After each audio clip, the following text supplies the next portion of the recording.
Ladies and gentlemen, our panelists are here. So the panel discussion 1, Growth, Governance and Innovation Board Level Perspectives.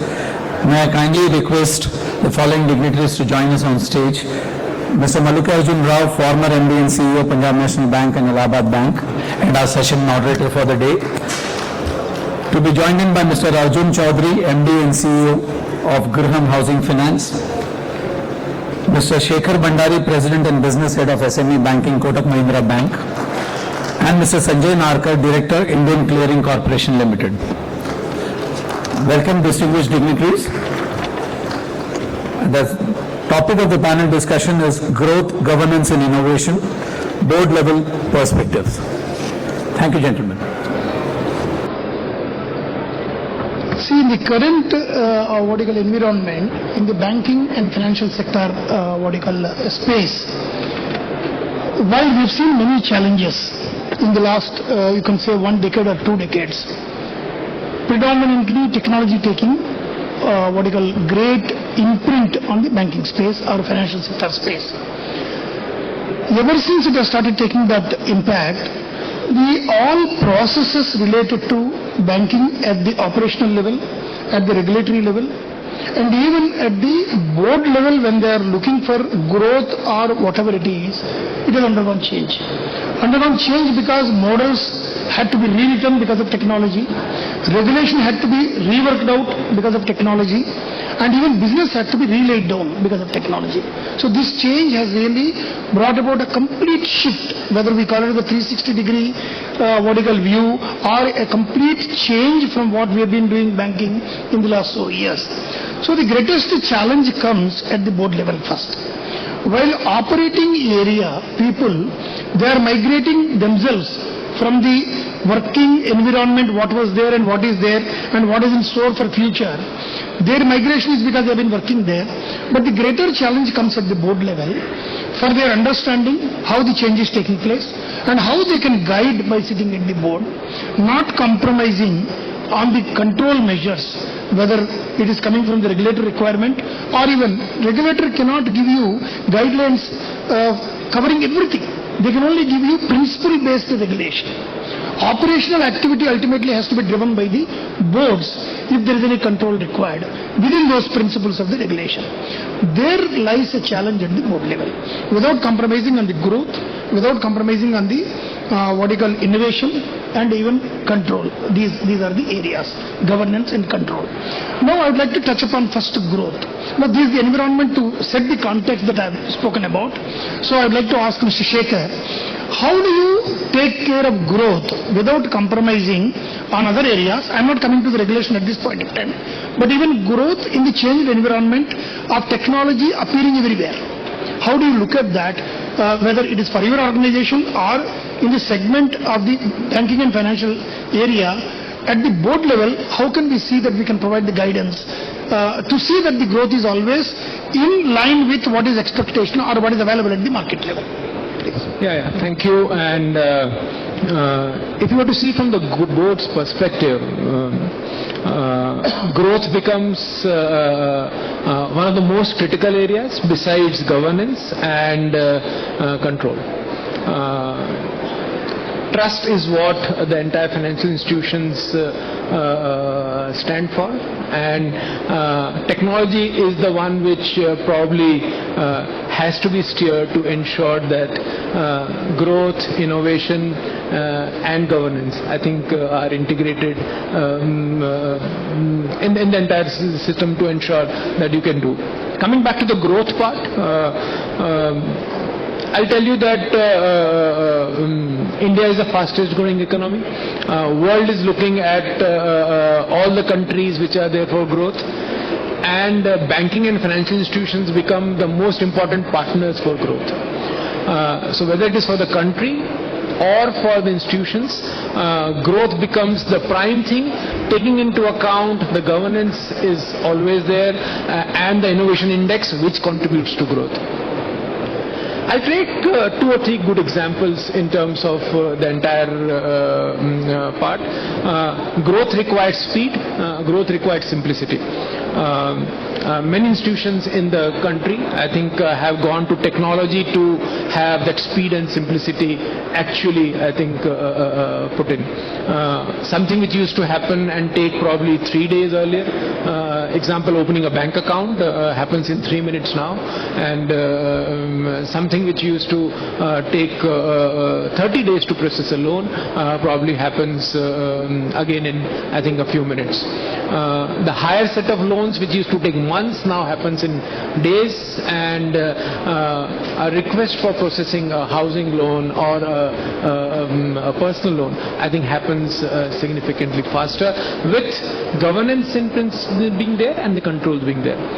But the primary driver for every organization as well as the country and overall international is growth, and I feel that growth is the most challenging in the current environment where information is democratized, knowledge is with everyone, on your mobiles or on your iPads or on your this thing you have everything which you can compare, and with transparency at its best, you need to have a great product, you need to have a good technology, and you need to have a very strong governance to deliver a great product to the customer.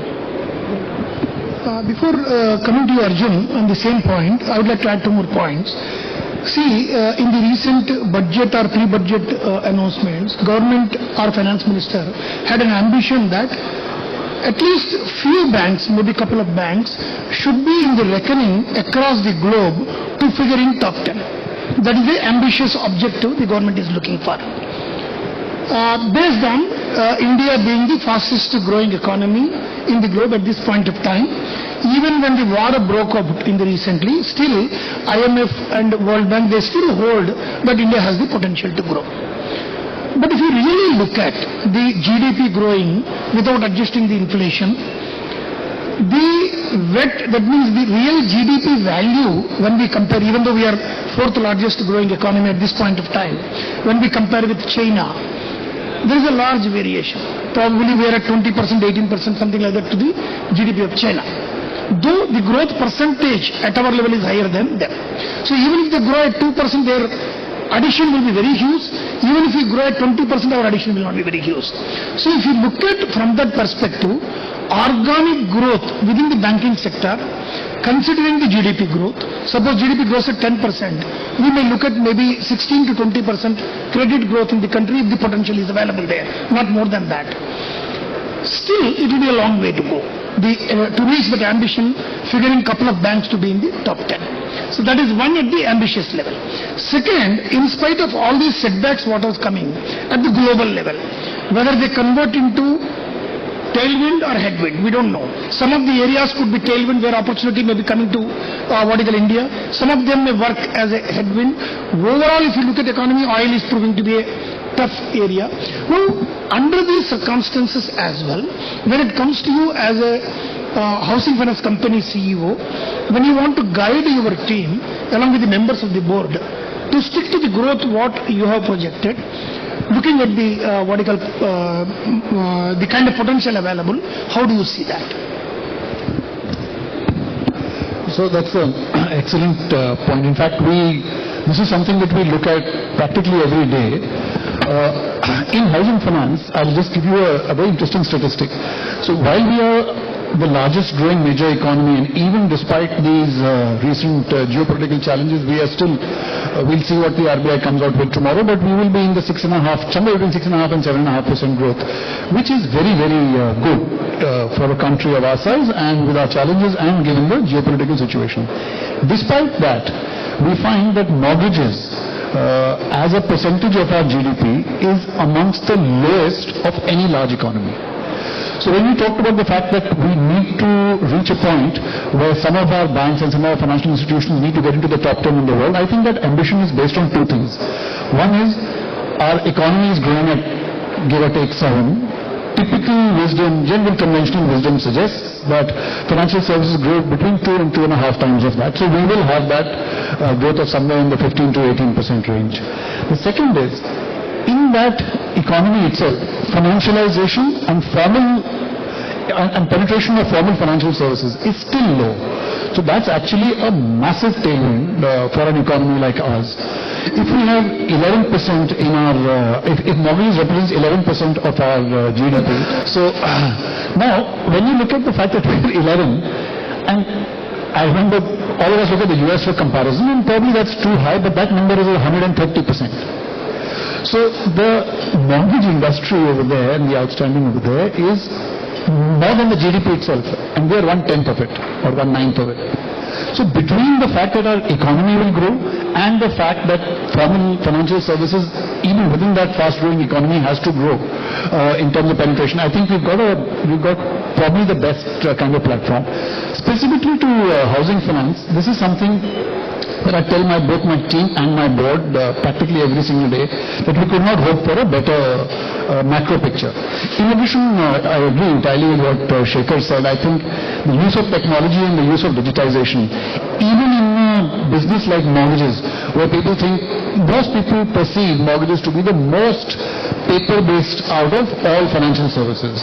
Personal loans or cards are considered more digital, but you'll be surprised that even in a company like ours, we're not a very large company, but our entire mortgage origination process from end to end is paperless. The only paper in our process is the actual property paper, and even that, state by state, is getting digitized. So land records are getting digitized. It's a journey, but we are well and truly on that journey. So between digitization, between the macro picture, and between the formalization of financial services in our economy, I think we've got a phenomenal platform to build growth on. Same aspect of growth, continuing, Narkarji, many times we see at the board level and when we review quarterly performance or half-yearly performance or yearly performance, we see that spikes might come because of the temporary circumstances. For example, one quarter performance against the target could have been lower, but in one quarter it could have been higher. So the kind of consistency which the executive needs to provide in terms of their business, when they probably run short of in some areas, some quarters, but some quarters they do well. At the board level, what kind of tolerance we keep and how do we guide them that they are on the growth path overall in a comparative period of probably 9 months, 6 months or even 1 year? How do you look at that? So first of all, thank you to IBEX, for inviting us for this. So important question, in fact, that how continuously we keep monitoring at a board level every quarter as far as the growth is concerned. I think it should go in the beginning of the year when you set up the strategy and when you actually look at the top line across all products and all businesses, and then look at the progress. Every quarter we do look at each and every sector, what sort of target which we had set and what is being achieved. Now the question you said is that, how do we ensure that wherever the growth has not come to an expectation, what exactly at the board level we look at? So we look at the reasons first of all to why that did not happen, what targets which had set and board has approved. Also what more support is required to the business head to achieve that, and also looking at the competitors for that matter, that whether they have achieved the similar growth or not, and what are the best reasons for that which are not happening in our organization. Those are the important aspects probably which we look. We call the business heads to listen to them, what exactly happened and what did not go well, and what is that view required to correct those things which did not go well, and what next view required to. Overall, if any growth is achieved up to 60%, even for one quarter, then also it is a good progress, I should say. Because definitely when we are setting the target in the beginning of the year, we know that, I mean, that achievement, though we are, putting those targets, anything which is 75 above is far more good for the organization. So we look at the reasons first of all, the support which is required by that business head, and of course, I mean, the CEO, because at sometimes because of the conditions, market conditions, maybe, RBI, the direction requires to be changed. So it is not that, I mean, what we actually see and plan the growth in the beginning requires to continue the same way. So every quarter probably you require to have what exactly is, happening in industry, what those changes are, what those changes require to be across the business lines what you have, and then accordingly keep guiding and ask them what they require from the board perspective. Now coming to governance, Mr. Sanjay. See, banking also has evolved over a period of time. When we started banking in the 80s, probably we were not aware at the field level as to what is the meaning of risk in banking. It was handled at the apex level when they were guiding. What we knew at that point of time was only to do the business, bring the customers into the fold of banking, because at that time coverage of banking across the population was very, very low in terms of the percentage. So risk was never understood at the lowest level, even though it was one of the factors at the macro level. After liberalization, particularly when the countries have intertwined with the Basel recommendations, starting from 1993 onwards, we started understanding the element of risk and different dimensions of risk. Now when we bring about the governance, RBI also over a period of time has brought about different set of guidelines under Basel in order to implement in the financial sector to see that regulation is perfectly handled and that risk is understood across the financial sector to the lowest level who is delivering the service effectively. Now coming back on the governance area, changing scenario. Now I have given the initial position, but whereas technology has now brought about an enormous change. Earlier what was visible to your naked eye is nothing is visible now. It is only technology which is taking care. So when the visibility is blurred to naked eye, how do you understand with respect to our delivery of services using technology, but without compromising on the governance element, is the biggest challenge. Even RBI faces the same during the regulation. So currently, if you look at the models which banks use, risk management models in terms of credit, other models in terms of market risk, and different approaches in terms of operational risk, these are all very critical in terms of risk. More than risk, there are other supervisory. While RBI looks at in-principle based approach for supervisory control, but operational activities and real control remains at the bank executive level, but board level, we need to look at whether they are moving forward or not. So how do you look at the challenges and how do we take it forward in terms of the governance? I think governance gets driven by the board at level 1, and I have found even during my journey, I think the culture of the organizations is the most important, which becomes the base work for the governance across. Compliments to our regulator. I think Reserve Bank, the way they have done the entire culture amongst the entire banking system. I have seen Financial Conduct Authority being on a couple of boards. I have realized the governance, I think, which they bring in and the culture which they want to propagate across. But that becomes the big picture. The objective is to be fair. The objective is to ensure that it happens timely. The objective is to ensure that it is for the benefit of the customer. And in the overall part, you have a good growth.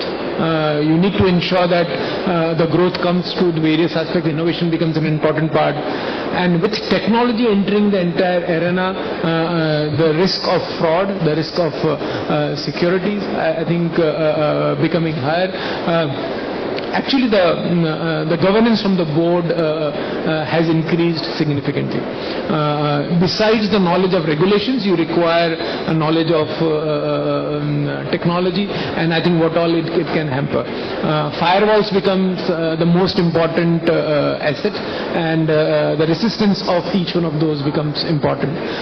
CISO becomes the most important person to be there and be part of the risk framework, besides the CRO and besides the risk officer as well as the legal officers. And a sum total of all this, we have realized that still it remains the culture at the grassroots level, I call that RM level, at the first supervisory level, because this is the team which is able to identify, this is the team which is able to understand, and this is the team which is able to even initiate if there is something which is a signal, a thought, I think, which is not right. Overall, if one were to see, I think huge compliments to the central bank across, and some part in the world, and I think Reserve Bank of India specifically, where a significant work has been done to have the right culture in the entire institutions, and you being at the helm, you, I think one has seen, I think that thing much closely. No, I appreciate, because the culture is very, very critical. Unless it is drilling down granularly to the lowest employee to understand that he has to work within the guidelines. Actually, simple point is, if you want to play a game, you need to know the rules of the game. You cannot influence the rules of the game only for the sake of playing. It doesn't happen. So, rules of the game are known upfront to you. You have to play within that. Banking and finance sector is as simple as that, to play within those rules of the game. Now, coming to Arjun, many a time when we talk about governance, in isolation the word appears to be an abstract. So when at the bank board level, when everybody talks about corporate governance or governance, we need to look at the structure, how you are laying down, in order to see that the governance moves properly. Otherwise, without structure, it appears to be an abstract. You never know what you have to do. Now, RBI has done a wonderful job in our country, ensuring that a particular structure is created in every banking and finance company. For example, board, there are various board committees, specifically in terms of the RBI guideline, and the composition of the board, composition of committees are also, certain conditions are put forth by them so that it goes. The working happens properly. Now here the catch is, are we looking at reactionary at the board level when the agenda is put up by the executive to look after that, or is there any element of responsibility to proactively look at? And envisages that if something is coming to you, you will understand that probably you need more information to understand whether the executive has run the working well or not. So what are those areas, finer gaps for the members of the board, members of the committee to understand that agenda is coming to us, but at the same time I need to know a little more than that, so that the entire cycle of governance is taken care properly. So what is your perspective on that? So I think that it is a perpetual conundrum, because what happens is that what defines governance and what defines risk is also an evolving area. It is not static, and therefore the boards have the task of not only being responsive to whatever the executives or the management team puts up in front of them, but there is an important non-trivial component of the board's responsibility, which is to be forward-looking, which is to be proactive, which is to look ahead, and because they have the advantage of not being involved, and they should not be involved in the day-to-day management. That's in fact one of the tenets of governance. Building on that advantage, they should be able to look ahead and suggest to the management what are the areas of emerging risk, what are the areas of emerging areas which worry them in the field of governance. Yes, it's an abstract term, but it has to be broken down into 3 or 4 things. One, most importantly, is ultimately the culture, because you will never be able to codify a set of guidelines and say this is comprehensive. The moment you codify it, a week later, something new will come up. So it is culture which is at the bedrock of that. The second has to be forward-looking, and it requires a 360-degree awareness. Because in financial services, we do not operate in isolation, and the current geopolitical situation is a perfect example of that. There are talking about a sector like ours, one would say that, this is affordable housing in India. What does it have to do with a strait in the Persian Gulf getting blocked? But it has everything to do with it. Because it will have a knock-on effect, it will have a carry-on effect, and if it continues for much longer, we will have to be cognizant and take certain actions on that. Some companies have already started doing that. So whether it's banks, whether it's housing finance companies, NBFCs, they have to be forward-looking. The board plays an important role in providing that perspective. They have to help in codifying what are the minimum standards of governance, and that has to be, it starts with the tone from the top. The board helps to set the tone from the top when it comes to the MD CEO, the senior management, but the culture has to flow down to the very last person. Because if it doesn't, then the person who is in front of the customer, that is where the rubber really hits the road. That is where it's the actual moment of truth, as it's called. If it does not percolate down to that level, then we will not have done a good job in terms of governance. The board plays an important role in terms of setting the principles, but it has to flow through. For it to get implemented effectively, it has to flow through to the last person. So setting up processes, setting up digital monitoring tools, building the culture, accountability, all of these are in some shape or form aspect which the board must look at. At the same time, the board must have a 360-degree view on the outside world as well. Right. So continuing on the same 2 points, Mr. Shekhar and Mr. Arjun both have given importance or dwelled on the culture. Now when we say culture, once again, it appears to be a word where you need to know how it has to be implemented. All along, if you look at, before RBI talked about compliance culture, we were only looking at organization culture. Even in management terminology, many times we have seen organization culture being defined, discussed, and probably some of the theories being written there on how to develop the organization culture. But when over a period of time we have seen a lot of supervisory control of RBI coming over, we saw another word coming up as compliance culture. Now they started commenting saying that in the organization you lack compliance culture. Now what is organization culture when we are looking at so many things, but why organization culture is not able to take care of the compliance culture? So there is definitely a gap, otherwise it would not have come. So my point to you is, how can we ensure compliance culture effectively within an organization, driving from the board level? Can we look at some parameters? Can we look at some information, parameterized, monitorable information put up to the board at regular intervals to see that that kind of culture is being adopted by the people? How do we look at by sitting at the board?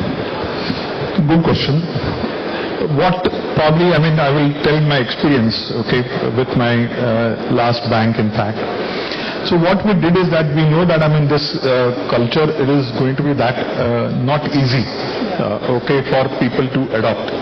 And therefore, we took help of technology. And what we did is actually, we defined a complete 365 days compliance calendar.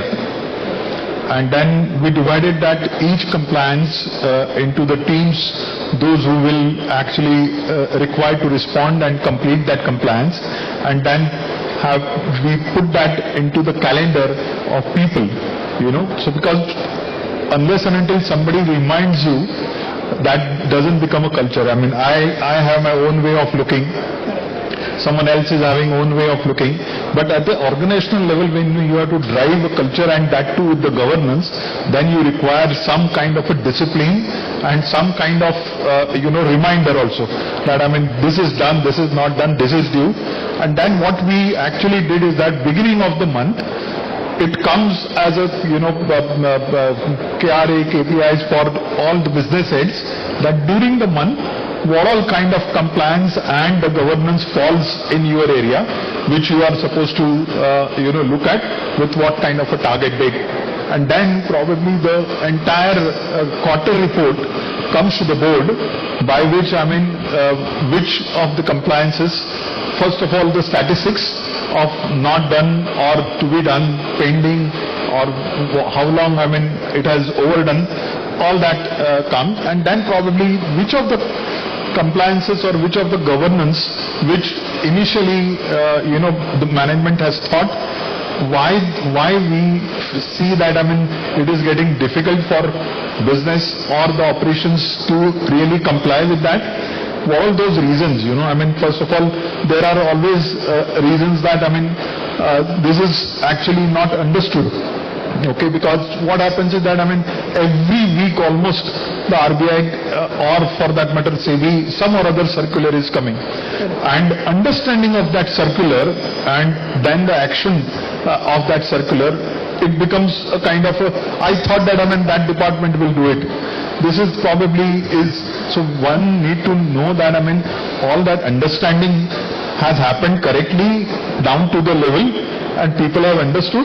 And then, sometimes, you need to take help of technology to, I will not say forcefully, but disciplined way to bring the culture of a governance, by which, the people are driven by the system, that what is required to be done, what is pending, because they know that, if it is not done, if insist in some compliance or governance, steps are not taken, it will be shown that, these are pending and all. So sometimes, you need to be little bit smarter with the technology coming in. Governance is not that easy, nobody loves it also. Correct. And therefore, it becomes, someone is driving you, then it becomes automatically compulsory for you to look at it. Correct. A good point, because it's not very easy. While you can talk very easily, that culture has to be developed. In fact, if you want to develop it, there is no set principle, set formula, set SOP to do that. It differs from organization to organization. Provided you are very clearly aware of the contours of the organization, using technology very clearly set, you can come to that area. We are left with 3 minutes, we are running short of time, but one more dimension of question is there. We'll go through that, maybe we overstep by 3 to 4 minutes. Coming to innovation. Without innovation, no organization runs for a longer duration of time. Whatever products and services you extend, they become irrelevant over a period of time. The period used to be very long earlier days, today it is very short. Probably 6 months down the line, your product which you launched 6 months back may prove to be relevant today, or probably it is short of the expectation of the customer where you may have to remodel it. So remodeling the process, remodeling the product, remodeling the service is the order of the day. So innovation is very important. But the challenge comes while you are undertaking the innovation, are you again complying to the regulatory oversight, governance oversight, or are there any oversteps? Many a time, in the name of innovation, unknowingly, we may overstep on that. But at some point of time, after the innovation is implemented, the regulator comes and says, no, nothing doing, I don't agree with you. Then, at that point of time, it becomes a penalty rather than any chance, opportunity given to us. So how, at the board level, we need to be very careful in accepting the innovation, not stopping it, not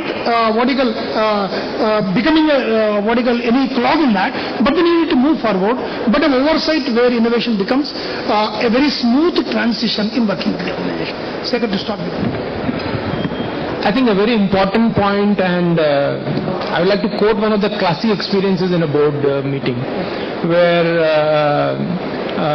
a great product presented, we want to go and transform the entire country, paint the entire thing. It can be extremely growth oriented.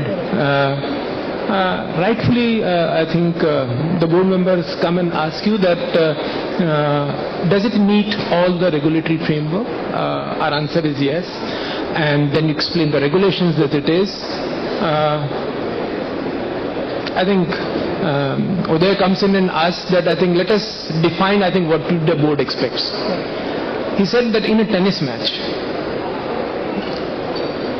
there is a ball which is on the line, which is considered as in and when a service is done and which is there.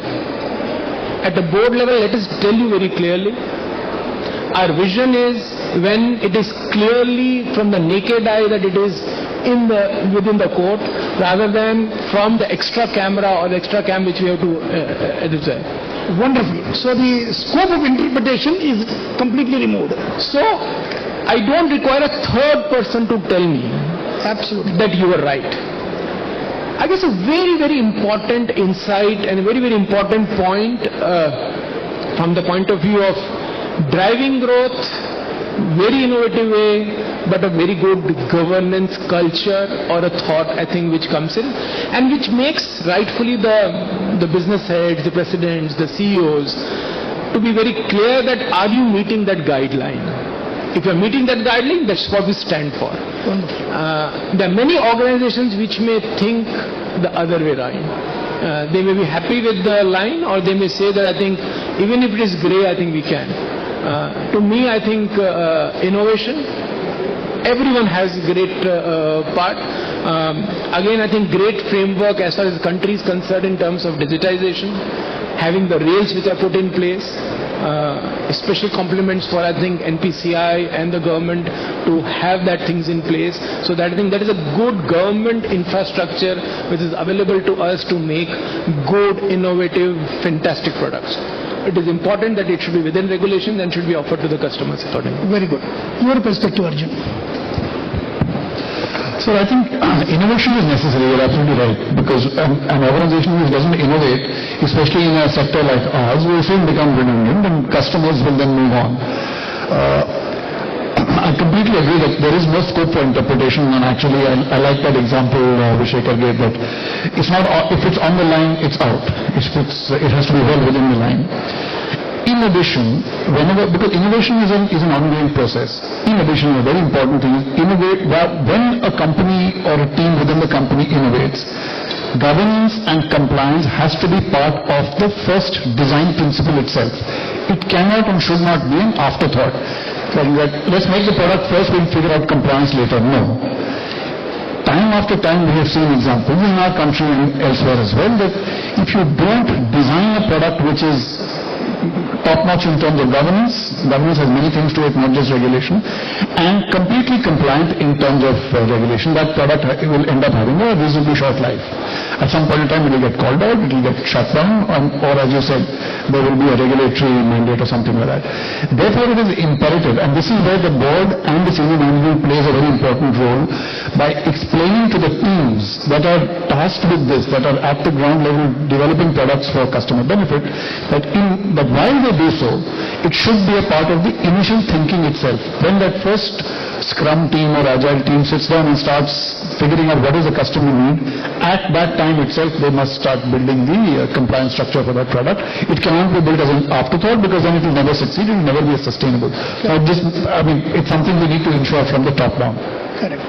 So your perspective, sir, Narkarji. First of all, innovation as such, doesn't come from the board most of the time.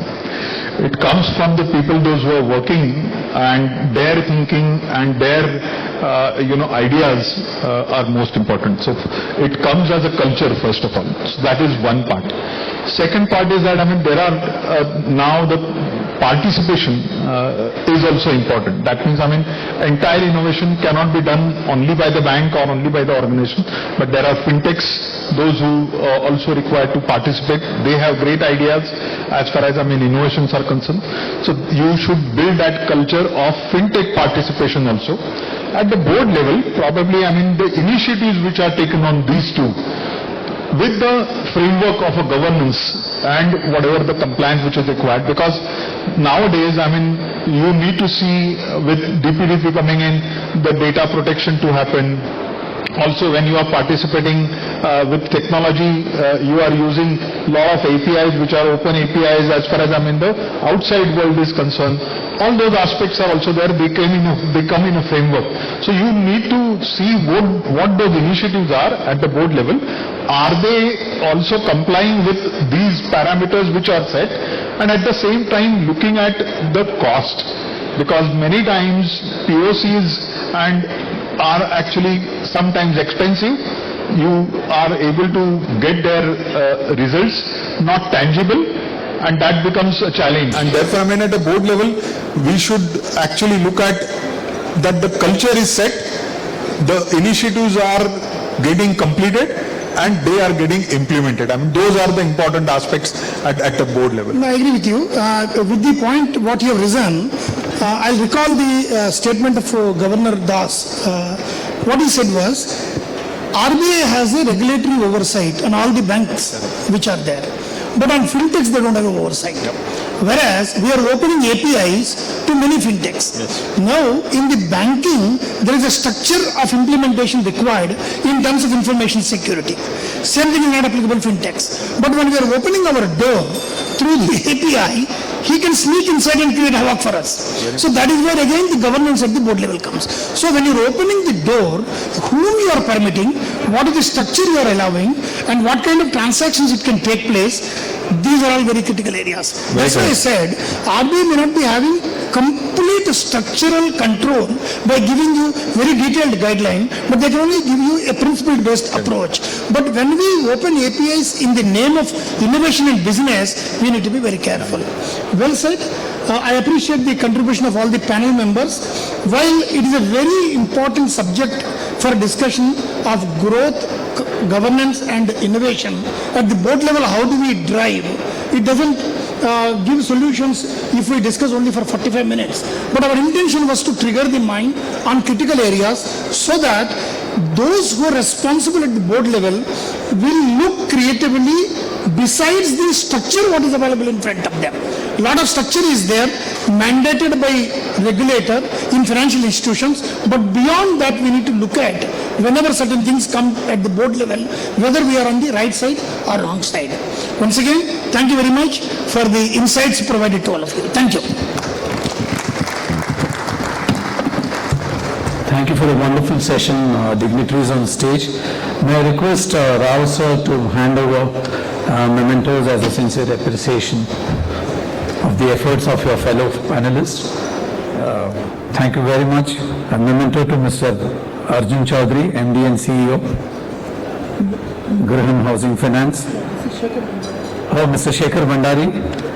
Mr. Shekhar Bhandari, President and Business Head of SME Banking, Kotak Mahindra. Mr. Arjun Chowdhry, MD and CEO, Grihum Housing Finance. Thank you, Arjun sir. Mr. Sanjay Narkar, Director, Indian Clearing Corporation Limited. And may I request Amit to be on stage, please. Mr. Amit Gupta, Senior VP HDFC, will hand over a memento to Mr. Rao. Thank you, Rao sir. Thank you. And can we have a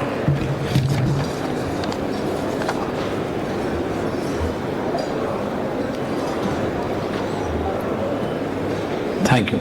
So that was a wonderful session, ladies and gentlemen. Couldn't have asked for more. Thank you, gentlemen. Ladies and gentlemen, before we have the next panel discussion,